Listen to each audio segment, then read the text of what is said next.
Welcome and thank you for joining us for the Fitch Mountain Campus Reopening webinar. I am Erica McGuire, Principal at Fitch Mountain Campus. And before we get started and I share my screen and start the slide deck, just wanted you to be able to see everyone's face and introduce those panelists that are here with us tonight to join me in talking about our exciting reopening. So first, our two district nurses, Varsi Hansen and Kristen Robinson, who will be talking later about the health and safety protocols and have really guided us throughout this year, the district through all of this.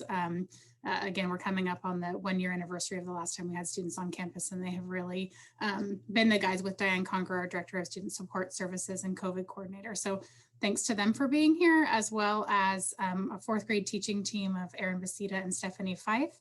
And they're going to be talking about our instructional plans for coming back with students back on campus and distance learning. So I'm grateful to them for being here. And then lastly, I am going out on maternity leave starting next Friday is my last day. So I wanted to welcome and introduce Sue Simon, who's coming on as interim principal. She'll be on campus 3 days a week and leaving the school in very capable hands, although I am very sorry to miss welcoming our students back. Sue filled in a couple of years ago at HS campus as interim principal, and I was a longtime principal in Bennett Valley. So again, very capable hands, and Erin Fender, Director of Curriculum and Instruction, and Chris Vanden Heuvel will fill in the other 2 days a week. And then finally, with that being said, I am 8.5 months pregnant, so I get out of breath easily. So I just want, it's a good explanation for those me talking a lot and needing to take a breath. So, but again, thank you very much. And again, so I will be here through next Friday. After that, any calls to the office might be directed to Sue Simon, and welcome and thank you for being here, Sue. So with all of that said and that long introduction, I'll get us started.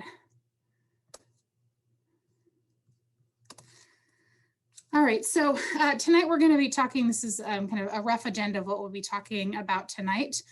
First, we're going to be looking at our schedule, what it looks like for our students who are coming back in person and our families and students who chose to stay in distance learning.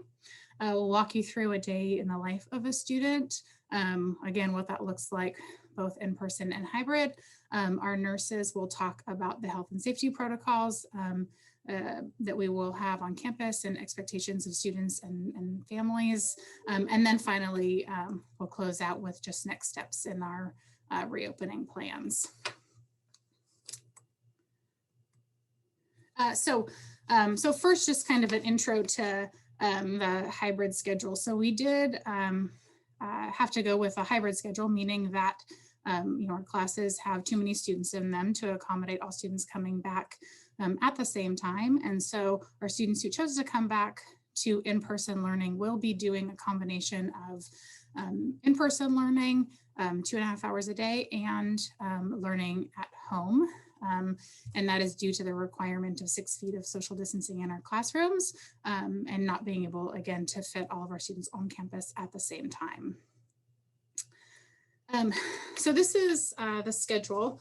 And before I kind of talk through the schedule, I want to say that it is a tentative schedule. We're still working with our bargaining unit, the Healdsburg Area Teachers Association, to finalize the MOU. However, I do feel fairly confident in this moving forward. But again, just want to say that it is tentative, the schedule as it is. So as families know, we did send out a survey looking for parent input on whether or not you would send your students or want to send your students back to school or keep them home in distance learning. And that really guided the conversations that we had at school in creating our schedule, again, knowing how many kids would be back or not. Didn't know what to expect. And what we found is that about 64% of our students wanted to return to in-person learning, which again made the classes too large for all kids to come back at the same time. And so in looking at those numbers, we really had a lot of conversations, the teachers and myself, very collaborative conversations around what was the best solution. And as families know, originally we were talking about students having to change their teachers. We were going to potentially have a team at every grade level stay in distance learning and a team come back. But then again, the numbers showed that kind of wasn't the best option. And so our priorities in those conversations with teachers were one, that teachers keep their same students. And this was really important to teachers, and also a priority that families shared with us, that changing teachers for the last 9 or so weeks of school is very disruptive, and teachers felt the same way. They got to know their students. We've already started the 3rd trimester, and so they really wanted to focus on being able to keep their students.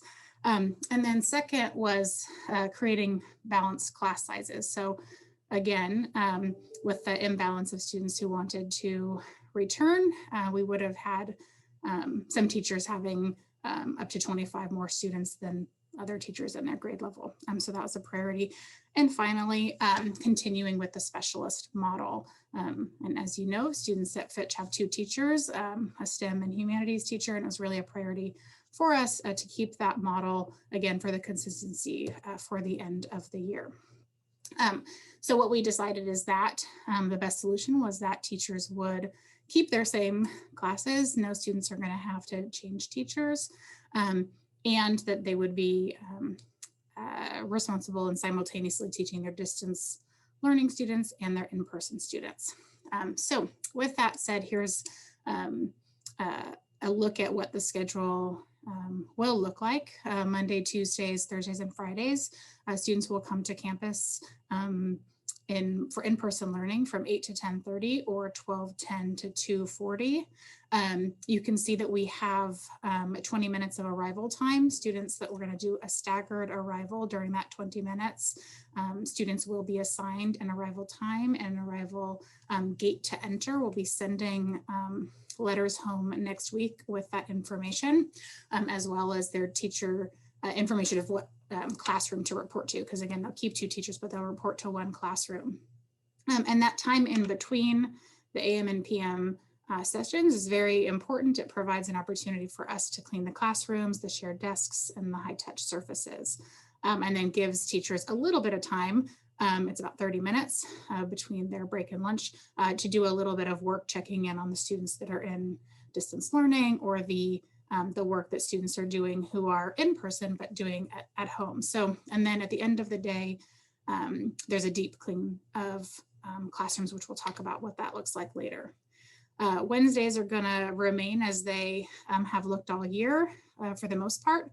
There'll be a whole class meeting in the morning, followed by office hours and enrichment, and then asynchronous work, the independent work that's being assigned to students. And this full day, again, is critical for teachers to have for their planning and preparation and common planning amongst their grade level, again, managing their in-person students, their distance learning students, and all the work that's being assigned. So it's kind of a general sense of the schedule. And now I will turn it over to our 4th grade team to kind of walk you through the details. Okay, I'm going to start.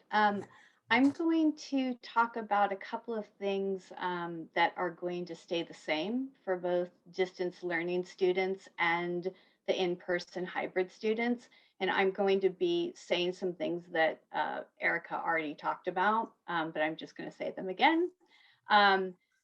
On April 1st, when we reopen, all students are going to have a brand new personal weekly schedule. Doesn't matter which program you're in, everyone's going to have a new reworked schedule. All students are going to continue to have assignments scheduled on Google Classroom every day. So they will be working on Google Classroom assignments, and they will still have a work packet, just like they do right now. Students will be working on the Google Classroom assignments and the work packet all throughout the school day, kind of in between their class meetings and their small group Zoom times, really depending on their own personal schedule. So every schedule will look different. We will have office hours available for all the students. And like Ms. McGuire said, the Wednesday schedule is staying virtually the same. It's just our in-person students will be virtual for that whole day. All right. Now I want to talk a little bit about students who are staying in distance learning, because it is going to change a little bit for them. They will have their new schedule. They will still have a Zoom class meeting every morning with the rest of the students in their class. They will get assigned a small group Zoom meeting time for ELA and math, and then also for English language development, Spanish, and for some students, intervention. And the distance learning students will be working on those Google Classroom assignments and their work packet in between those meetings. And it will be much like how we do station rotation in the regular school year. So they will come on to a Zoom meeting, they will work with their teacher in a small group, and then they will go off of the Zoom meeting and they will do some work on Google Classroom, some independent work, some work in their packet, and then they will also have some time on our computer adaptive software. So that's pretty much distance learning. It's not changing a whole bunch. And I'm going to turn it over to my grade level partner, Erin Basita, to talk about the hybrid schedule. Yeah, so we are going to offer the hybrid schedule, like Ms. McGuire already stated. If you are in the hybrid schedule, you'll be assigned to either like the AM or PM group. And again, that'll just be on Mondays, Tuesdays, and then the Thursdays and Fridays, with the Wednesday still being a virtual day, essentially, as you saw in the last slide. So we are still going to have the same teachers, but depending on who you are, you'll be assigned to a specific teacher's classroom. And so, for example, in our case with Ms. Fife and myself, I'll have a group of kids in my room, and then also they'll still communicate with Ms. Fife, but it'll be through my classroom online. And so they'll still have that opportunity to have that experience with her. It'll just be in my classroom. And then, so anyways, when students come in, they're going to get cleaned up, ready to go. And from there, what we'll do is have our in-person and distance learning students participate in the class meeting, like what Ms. Fife had already said. And there will be continuing to go over instructional goals or logistical goals. After that, we will then transition to our small group learning experiences. And it'll be a mixture of online small group learning still, with also periods or station times for independent learning offline. And FMC has always kind of had this focus on small group learning. It is kind of a difficult piece to tackle in this current world, and so we really tried to figure out how can we really continue to provide students with that really personal and focused, engaging experience, but also have them back in the classroom and also participate with their fellow classmates that they've already started to bond with. So we made that decision to do the online piece with our small group instruction. And although it might seem weird, it's, in our opinion, it's going to be great for the students to continue to have that growth that they really need right now, and also continue to have all those relationships that they're building, which right now are so hard to maintain for kids. So that's our that'll happen after the large group meeting, and then after our small group instruction time and our independent learning time, what we'll do is have an offline period where we'll be working with the students that are just in the classroom. It could be a range of topics or instructional goals, and also social emotional learning experiences, and that'll happen after the small groups. And I think that's it, maybe. I think that I probably forgot to say that with the distance learning students, one of probably the big changes that parents might notice is that right now, the primarily the morning is when we have Zoom meetings, and with this new schedule, many students will have Zoom meetings in the afternoon. Mhm. All right. That's great. Thank you both very much for that overview. And we're going to keep going. One thing I forgot to mention is if you are on Facebook Live, we're not able to manage looking at questions, et cetera. So hopefully, I think there's some folks from the district that are looking at those questions, but any questions that are not answered, please feel free to reach out. I forgot to mention that at the beginning. So thank you again, Mr. Basita and Mrs. Fife for that overview. So I'm going to talk a little bit about kind of what to expect getting ready for the school day, again, for those students who are coming back in person. And the nurses are going to talk more in depth about this. But again, families at home, this is before you come to school, are going to be asked to do the daily symptom screening of your students. Again, looking for, and we will have provide a list of the COVID symptoms to ensure that we're not sending students to school who are sick or may be sick. And again, as I mentioned before, you'll have an assigned entry point and time. That is to minimize the traffic at each of those locations, keeping kids 6 feet apart at all times. And then it's just important to note and reiterate that students have to wear masks at all times and stay 6 feet apart. So we will not have, in that schedule that I shared before, I didn't explicitly say it, but we will not have recess or lunch on campus. Students can bring bottles of water to school. Our water fountains will not be available just because of the shared nature of them. So if students want to bring water to school, they may. The water will stay in their backpacks, which will stay outside of class. If they need to have a drink of water, they can step outside to do that and take their masks off. Otherwise, masks will be worn at all times. And then, of course, school will look different. You know, we're going to have protocols for students entering and leaving. They're going to, the assigned gate that they are for entering will be the same gate that they will be asked to exit from. And then we'll be, you know, maintaining traffic with lines in the hallways to delineate what sides students should walk on. And so my lights just went off in my office because I haven't moved for a half hour. So, and then secondly, the hand washing and hand sanitizing. Mr. Basita mentioned this as students come into class. They're going to be all washing their hands. We are lucky enough to have classrooms that are equipped with hand wash with sinks in every classroom, and hand sanitizer will be available. So there will be those kind of regular protocols that teachers will have to ensure they're washing their hands when students go to the restroom. They'll be released from class one at a time. They're hopefully washing their hands in the restroom, but will again wash their hands when they come back to class.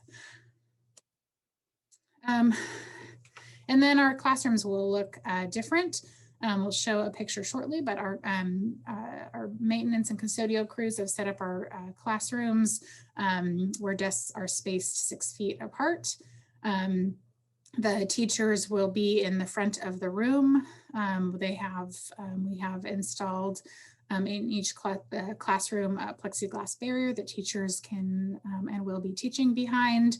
In addition to our the air filters that we have in our HVAC system, we have air purification air units that have been installed or are in every classroom. And then there are not going to be any shared materials or shared workspaces. Every student will be assigned a desk when they are in the classroom. They'll also be, we are just placing our orders for student supplies. So students will have their own individual supplies in their classrooms. And so students do not need to bring materials from home. We will supply the notebooks and pencils, and et cetera, that they need. A plug and thanks to PTO, who is going to be providing pencil pouches to all of our students. So thanks to PTO for that. And so there won't be any Again, students work as we normally would see in a classroom in a normal school year, students working together, collaborating in the, on a shared large table or putting their desks together. We're not going to see that in our classrooms this spring. This is a blurry map, but this is you'll be those again who are sending their students back to school in person, in the letter that you get towards the end of next week that it has your assignments for location screening. You'll get a copy of this map that will be much clearer, but you'll see, so we have one screening entrance next to the main office and one screening entrance on the kind of the west side gates. And so students will be assigned one of those. These directional arrows, there's some we have painted with orange chalk, kind of directional arrows that show how students will walk through the hallways. And then restrooms, doors will be propped open. We're going to ask students to go in one at a time. And so there'll be markings outside of the restroom. If there's a student in the restroom, we ask them to wait. And that is when teachers release a student to go to the bathroom during their class time. So we don't expect there to be long lines. And then before school, again, whether they're in that 8 o'clock start time or the 12:10, we're going to ask students to line up, and there'll be markings on the concrete for students to line up outside of class, again, with that 6 feet of social distancing. And all of our other gates will be locked and closed and not available for entry during school hours.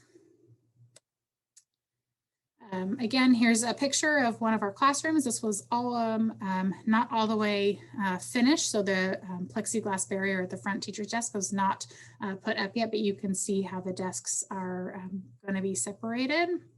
And if they get moved, they've included tape to show so that teachers can make sure, our maintenance staff, custodial staff can make sure that they stay those 6 feet apart.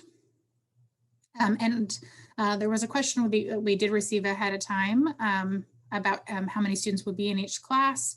And it does vary, but it's a max of about 10 students in a room. And at this time, we were setting up rooms for 15, but it's a max of about 10 students in a classroom at a time.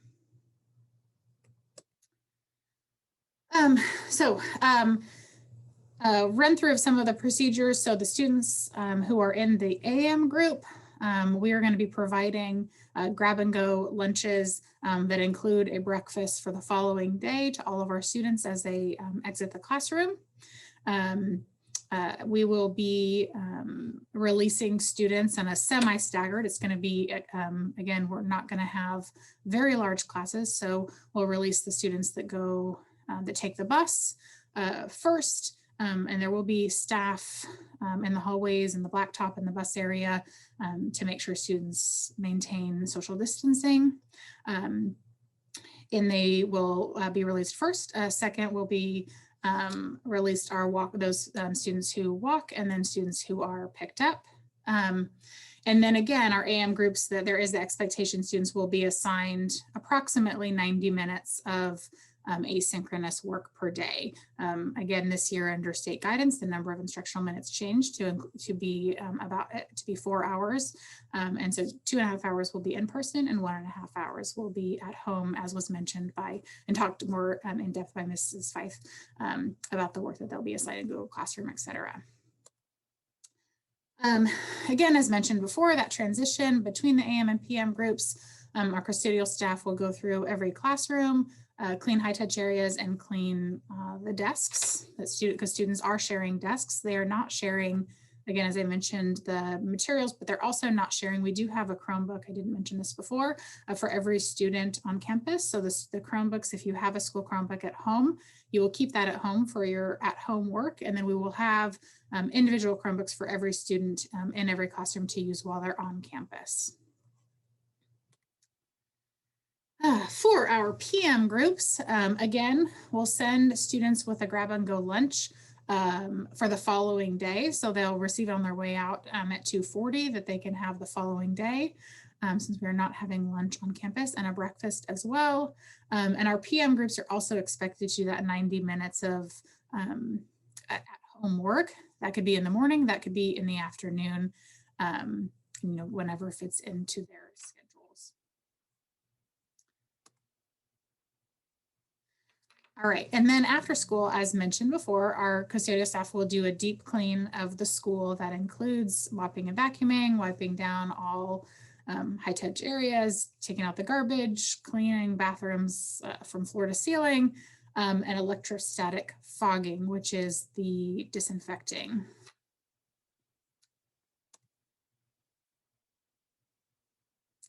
Let me know, Varsi and Kristen, when you guys want to take over. I think it's coming up, but interrupt me at any time. So we will have, and the nurses will talk more about the kind of our response to a student who does display symptoms during the school day. But we do have a process for responding to that and isolating those students. And we're working closely again with the nurses. They have been on speed dial for instances that have come up during distance learning with staff or students and will remain so. And all of our guidance and our site COVID safety plan and the procedures that we have in place across the district are following the guidance of the California Department of Public Health, as well as the Sonoma County Department of Public Health, in terms of best practices in keeping our students and staff safe and healthy. And this, I believe, I'm passing it over to Kristen or Versi. I'll take over. Thank you. Okay. Thanks, Ms. McGuire. I know I'm really looking forward to being back on campus with the students. And with that, there are going to be some changes that have been discussed. I'm going to just go into some more detail about some of the things that are going to change for the students. And we're really looking to partner with you all as parents to help educate your students before they get on campus, so they know what to expect a little bit more. And like Ms. McGuire said, all of the guidelines that are being put in place are in compliance with the Sonoma County Department of Public Health, the state guidelines. And so, this is all evidence-based practices that we're going to be doing. And so I'm going to talk about a lot of things and a lot of details. And I want everybody to know that on the district website, there is our COVID guide, and there is also our student and family handbook. So if you don't remember everything that I'm saying and Varsi is saying to you tonight, you can always go there for more details and more information, or you can always reach out to us. So first, we are, as we've stated earlier in the presentation, are requiring masks, and the only masks that are acceptable to be worn on campus are 2 to 3 ply face coverings. Those can be disposable or those can be cloth face coverings. Most importantly, those need to be covering your students' nose and mouth. And so I know that it's been a few months now that we've been doing this, so hopefully students are getting used to that, but we just ask that you kind of review that with your student before they come, and just so that they know what to expect, and that, like we said, masks are going to be on at all times unless they need to leave the classroom and have water or something like that. Also, something that's important is that if you are wearing a cloth face covering, that should be washed every day. And there are instructions in the family handbook on how to do that, washed and dried every day, just to keep everyone safe and protected. Okay, next slide, please. Thank you. And so with that, I just want to talk about a few masks that are not acceptable to be worn on campus. One is the first picture here, which is the valved mask, which we saw a lot during fires last year and the year before, but no. That's just, when you breathe out, the good thing about those masks during fire season is you take a breath in and you take a breath out and that air is filtered. But what we're dealing with here is if you breathe out, then the air that you're breathing is going out to everybody. So that's just not, acceptable during this time. And then the other mask that is not acceptable are bandanas or gaiters. Those are not approved masks for wear on campus. Next slide, please. So this is a pretty detailed slide about when to send your student to school and when to have your student stay home. And I'm going to kind of talk through some of these symptoms, signs and symptoms, because these are all signs and symptoms of COVID-19. And the reason that we don't want you to send your student to school when they're sick is because of the way that COVID is spread, and it's spread through, respiratory droplets. So we don't want someone sneezing at school if this is a way that it can be spread in the classroom, and that is the most common way that it is spread. So if your student, when you're, like Ms. McGuire said, when you're doing your checks at home, you don't want to send your student to school if they have a fever over 100, that's our cutoff, or if they have chills, cough, sore throat, any shortness of breath or difficulty breathing, fatigue, muscle or body aches. And this one's a kind of a red flag here, not being able to taste or smell, because a lot of these symptoms are similar to the common cold or strep throat, ear infections, but not being able to taste or smell is something that's different. So please just be cognizant of that. A headache, congestion or runny nose, or any sort of nausea or vomiting or diarrhea. Don't want to see your kids at school for that. And then I'm going to turn it over to Varsi for the next couple slides. So the next slide, we're talking about, should I send my student to school if? So basically, there's 3 conditions. We don't want you bringing your student to school if your student, you, or anyone else in your house has, and the first bubble is signs or symptoms of COVID-19 in the past 10 days. So those symptoms from that slide that Kristen just presented. Number 2, if your student, you, or anyone else in your house has, number 2, been in close contact with someone that's COVID-19 positive or has been told by a healthcare provider to get tested for COVID-19 in the past 14 days. And the third condition is don't come to school if your student, you, or anyone else in your house have tested positive for COVID-19 in the past 14 days. We'd ask that you keep your student at home and you call the front office. Next slide, please. And this slide really speaks to the partnership that we want to have with our parents to keep our school open. So when in doubt, do not send the student to school. If you're kind of on the fence, about symptoms and you're not really sure, runny nose or saying they have a sore throat, when in doubt, just keep them home and call the front office. And we can figure out, is it allergies? Is it, and we can kind of walk through that process with you to figure out whether it's appropriate to keep your child home. Do we want to COVID test them? We can walk through that process with you. Kristen and I will be on, one of us will be on every single day during the school week. The second thing is, please do not give your child medications that suppress symptoms and send them to school. So don't give Tylenol, Advil, Motrin, Aleve to bring down fevers, thinking they could pass the symptom check. Other medications you don't want to give to send your children to school with are medicines for nausea or diarrhea. If they're sick, keep them home. It's the best thing to protect our staff, to protect other students. And if we do have a student who is COVID positive on our campus, if they're tested positive, we do have to quarantine for 10 days. So when in doubt, keep them home. Next slide, please. This is what happens if a student is sick at school. So say your student, you sent them to school, they passed their symptom check in the morning, they got to school, they passed their temperature check, but in the middle of the day, my student, started running a temperature and it's just not feeling really well. If it is one of those symptoms that's on that list, the teacher will call the front desk and basically explain to the front desk that we have a student with some symptoms.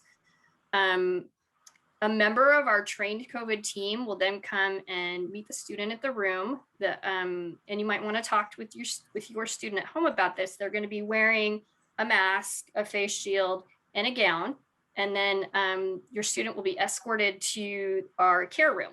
And this is a room where the student will be isolated.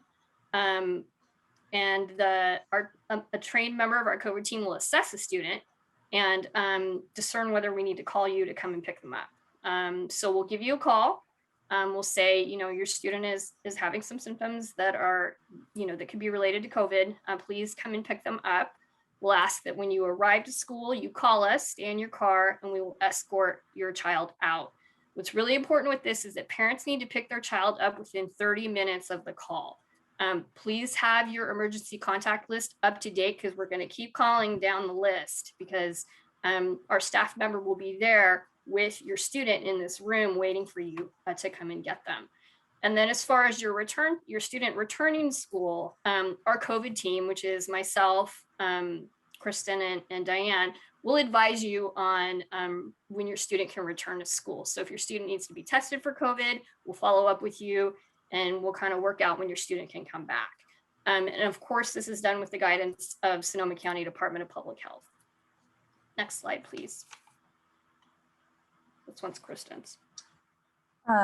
This does not have to do with COVID. This just has to do with coming back to school, which I'm very excited about. So one thing that has to happen, if your student has medication, they are still able to come to the front office and get their medication. We'll have that scheduled. We'll know when that's happening. And some of you probably have seen this in the past, the medication authorization form.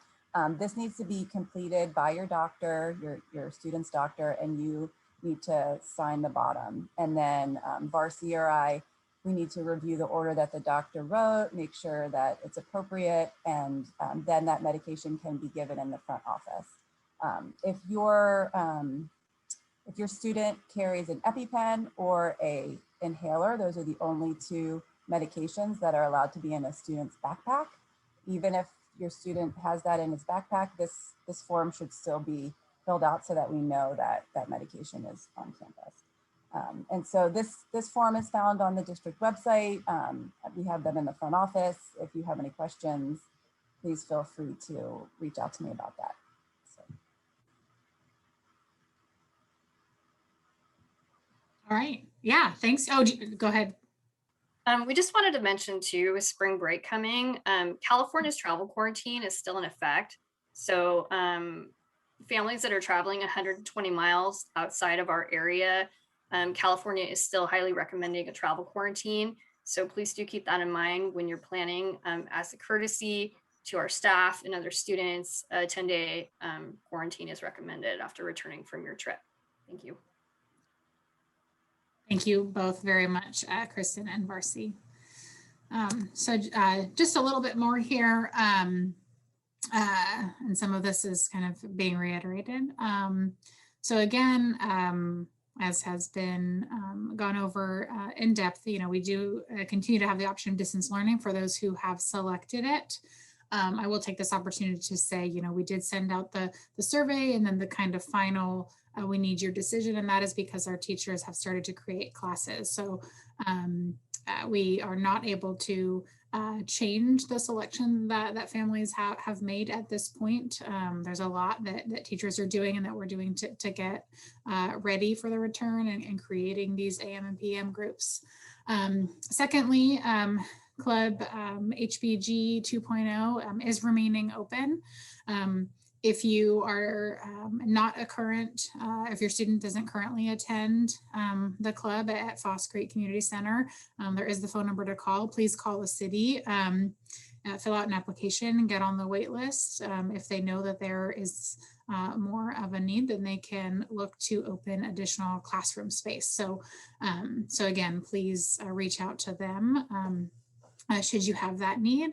And also we are continuing or will, like we do in a normal school year, provide transportation to those who need it to school. There is no cost this year for the rest of the school year for transportation. So if you do need transportation, call the office and we will get you the information that you need, take your information so that we can get you hooked up with our transportation department and providing busing for students. And that is both to school and home from school and the AM and PM time slots. Our students who are attending, who are already in the HBG 2.0 program will be transported there at the end of their day here at Fitch. So again, kind of our next steps and what's happening here on our campus amongst teachers and communication with families. So reviewing the safety protocols. So all families, as I mentioned before, I'll be sending home. Teachers are in the process right now of forming what are the stable groups, the AM and PM learning groups. And once they have finished that, then next week we'll be sending that information home to families. And a part of that also in that mailing, as well as the map, will be a parent compact. So everything and more that Varsi and Kristen went over is in this parent compact, and we are asking families to sign and acknowledge their understanding of their responsibilities prior to the return to school. So we'll be sending that out electronically, and families can sign electronically through a Google form, or we'll be mailing home copies of that with the letters that go home next week. And we can accept those signed forms. We are reopening on Thursday, April 1st, and we're asking for those to be signed by Wednesday, the 31st, or students will not be able to come back to campus. And so we'll be following up with families that we're not hearing from at the beginning of that week after spring break. And oops, lastly, I can't, my computer screen is going. And so that concludes. I'm just looking over. We did get a couple of questions ahead of time, and most were covered. I did want to, there was one parent question regarding kind of mental health support services being in place for students when we return. And we do know that the transition back to school is not going to be necessarily an easy one for students, and will take some time, which is one of the reasons why we do feel the coming back for 2.5 hours a day. We will continue to have counseling services available to students. They will be virtual, just by nature of the shared spaces and being in small spaces with in our counseling office with the counselor.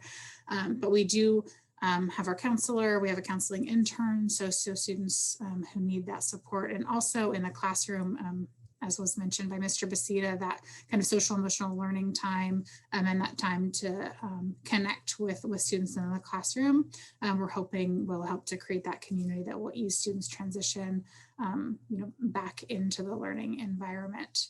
And so that concludes. If anybody from Diane, Varsi, Kristen, Mr. Basita, or Mrs. Fife has anything to add that I may have missed.